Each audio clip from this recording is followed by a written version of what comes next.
Bonjour et bienvenue dans notre journal juridique, un journal exclusivement dédié cette semaine à l'immobilier. La vente de logements atteint de nouveau les valeurs enregistrées durant la bulle immobilière. D'après l'Institut national de statistique espagnol, les transactions concernant les logements ont enregistré lors du premier trimestre 2017 leur plus haute valeur depuis 6 ans, atteignant un total de 114 528, dont 40 461 en mars.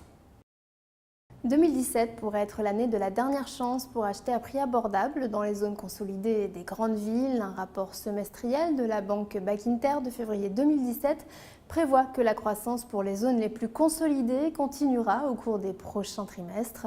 Le rapport déclare que s'il est vrai que la hausse des prix ne durera pas à long terme et ne s'étendra pas à tout le marché, elle continuera tout de même de se consolider dans les grandes villes pour lesquelles le cycle d'expansion est déjà presque arrivé à son terme.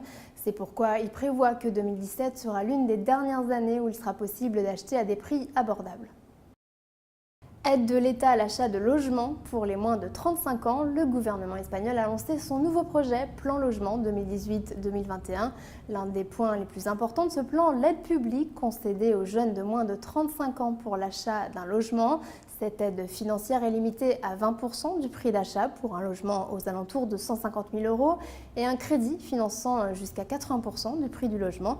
Pour recevoir cette aide, le bénéficiaire devra avoir moins de 35 ans et des revenus annuels n'étant pas supérieurs à 19 170 € par an. Enfin, le logement, objet de l'achat, devra être sa résidence principale pendant au moins 5 ans et la seule propriété immobilière du bénéficiaire. L'investissement dans le logement du luxe en Espagne atteint le niveau des marchés européens les plus consolidés. Il est à nouveau en hausse après la crise économique et l'incertitude du Brexit. Il rejoint même les marchés européens les plus consolidés comme Londres, Paris, la Côte d'Azur et les Alpes suisses, surtout à Ibiza, Majorque, Barcelone et Madrid, ainsi qu'à Marbella et Sotogrande. Cette recrudescence de l'investissement vient principalement du fait des investisseurs allemands, scandinaves et britanniques.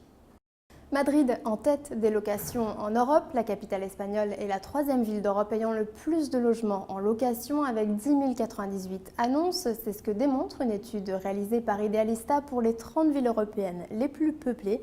Madrid n'est dépassé que par Londres et Varsovie. Les entreprises liées à l'immobilier tête de liste des débiteurs du fisc. L'Agencia Tributaria a révélé les noms des contribuables qui, à la fermeture de l'année 2016, devaient plus d'1 million d'euros au fisc espagnol. 4 549 entreprises et particuliers qui ont une dette totale envers le fisc espagnol de 15,4 milliards d'euros. Les entreprises de construction et les agences immobilières sont les principales débitrices, monopolisant les sommes les plus élevées. Le risque encouru pour la non-déclaration des revenus des loyers. Le fisc espagnol va punir les contribuables qui ne déclarent pas les revenus obtenus dans la location de logement en les empêchant d'appliquer la réduction de 60% applicable sur les rendements obtenus. Pour le tribunal constitutionnel, l'impôt sur la plus-value municipale est inconstitutionnel si la valeur de l'immeuble n'a pas augmenté.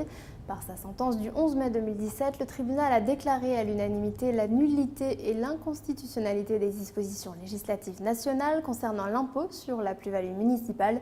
Il énonce que l'établissement par le législateur d'impôt sur les plus-values des terrains à bâtir est constitutionnel pourvu qu'il respecte le principe de capacité économique.